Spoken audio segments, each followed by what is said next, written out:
Bom dia, meu amigo e minha amiga. Que a paz e a graça de Jesus Cristo esteja sobre você e a sua família. Que o amor de Deus renove o seu coração.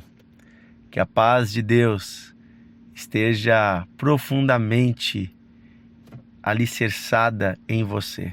Que ela seja o alicerce para as suas decisões. Que a paz de Deus guie os seus passos.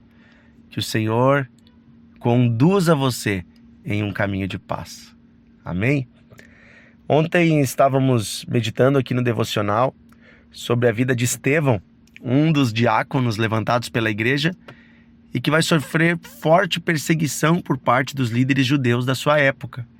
E ele é acusado falsamente acusado por pessoas que foram até mesmo compradas para um falso testemunho, de ensinar mentiras a respeito de Deus e da história de Israel, a respeito de Moisés. E quando ele é colocado diante do Sinédrio, no capítulo 7 do livro de Atos, nós temos a narrativa da defesa de Estevão, o discurso, o ensino de Estevão.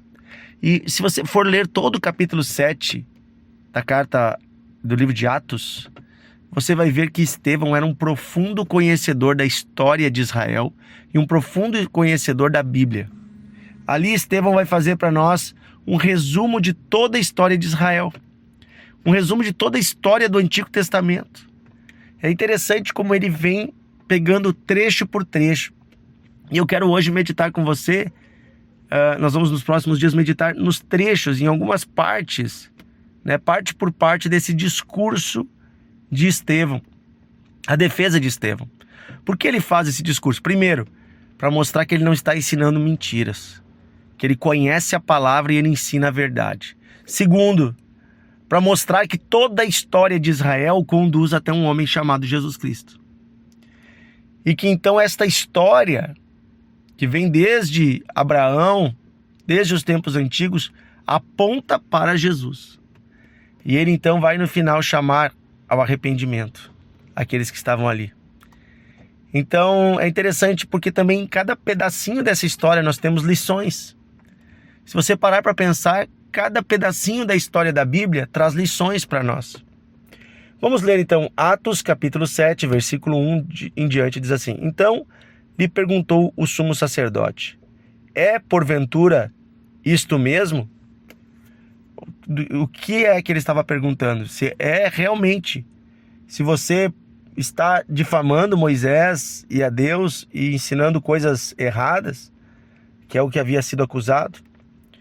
E Estevão respondeu, versículo 2, então Estevão respondeu: Homens, irmãos e pais, ouçam.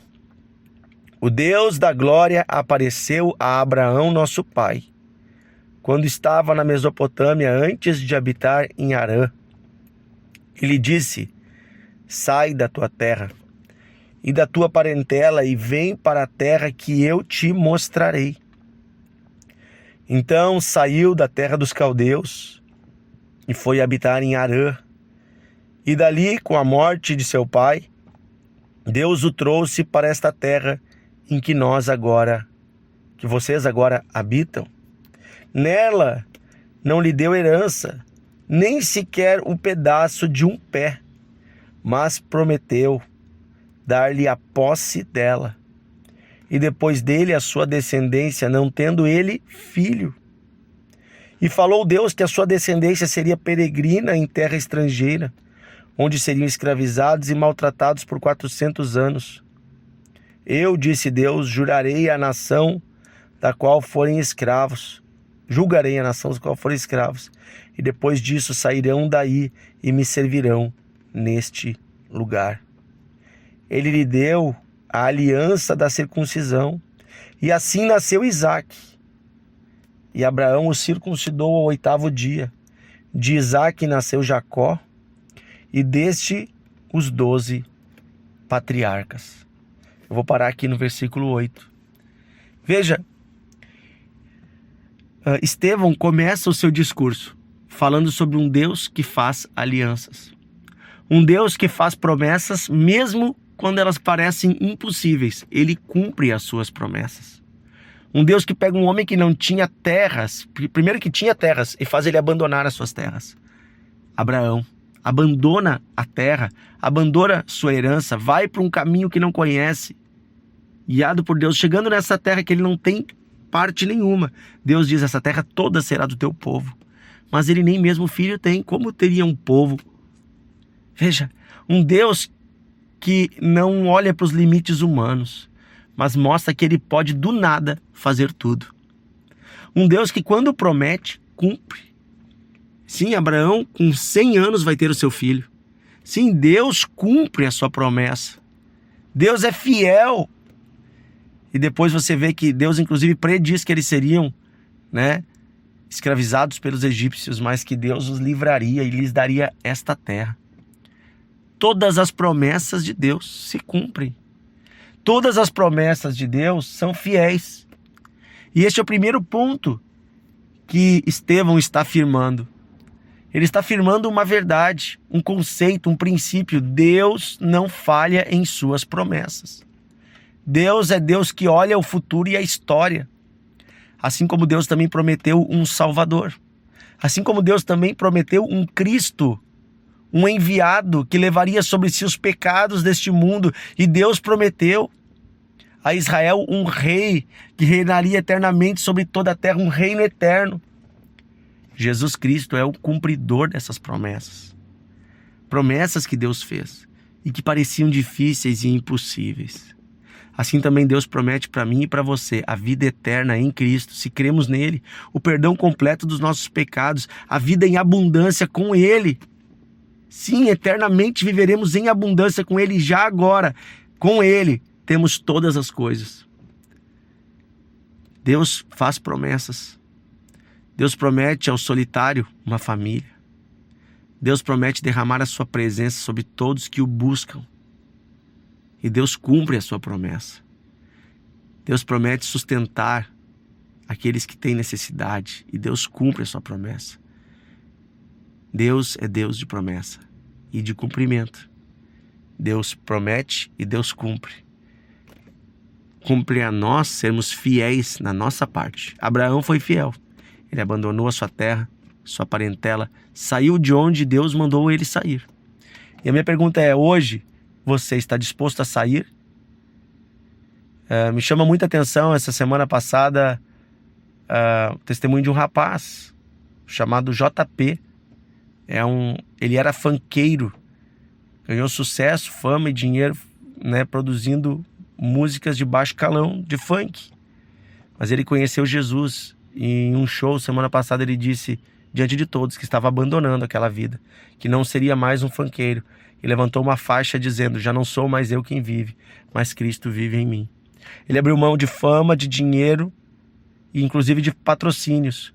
Essa semana saiu a notícia de que ele rompeu o contrato com empresas que o patrocinavam, que eram empresas de aposta. E ele vai ter que pagar uma multa de 3 milhões por ter quebrado o contrato com elas. E ele está fazendo isso e perdendo, porque ele encontrou um tesouro maior, que é Jesus Cristo.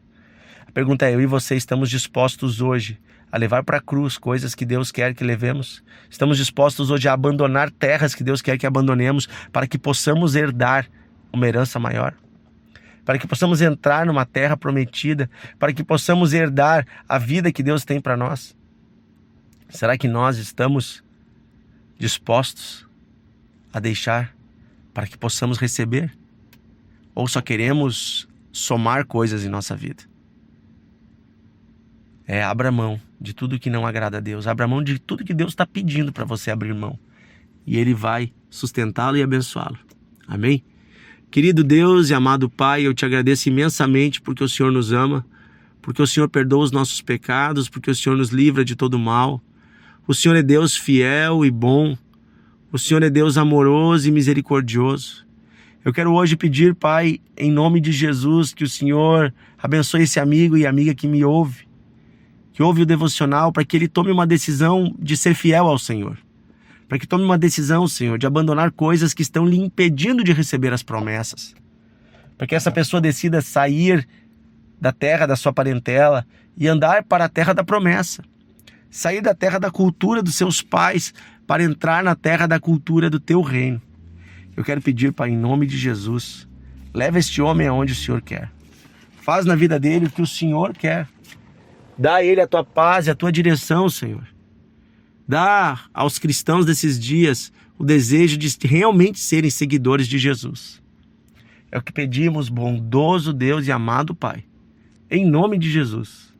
Amém e amém. Que Deus abençoe você, meu amigo e minha amiga. Amanhã estaremos juntos em mais um Devocional de Fé.